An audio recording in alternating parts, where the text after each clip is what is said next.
Here in Philadelphia, we don't have a whole lot of good soil. So what has worked for us very, very well is to build raised beds, because it's easier to build up a bed and bring in soil than it is to dynamite down into concrete or brick or whatever it is that we have.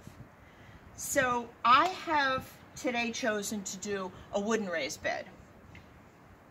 I'm using not pressure treated wood, and these are 2x10s, and I'm going to do a simple just butt to butt joint for here to make a corner.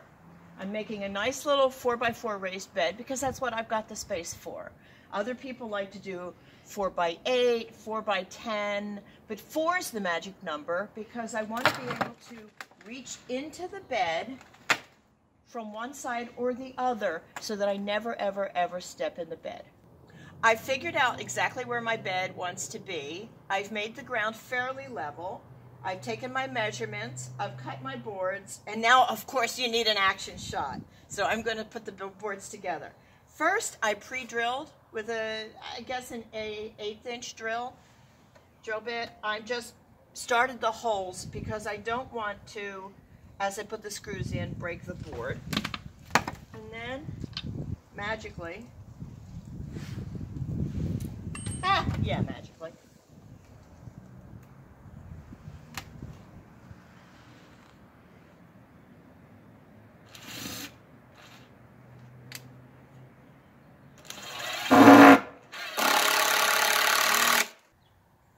This is my doll-sized pretend raised bed that I haul around with me to workshops. And what I wanted to do was to show you the different kinds of corners that you can make. This is the easiest. This is just butt to butt screwed together. This corner uses a 4x4 for support. So it's screwed not just to each other, but into the 4x4. This uses a corner bracket. And this uses a shelf bracket. Any of these work. It's all a matter of what you have access to when you're trying to build these beds. Because we're not sure what kind of soil we're building on, or because we don't want lawn to come through, we're lining the bottom of our bed with corrugated cardboard. No extra charge from your trash can.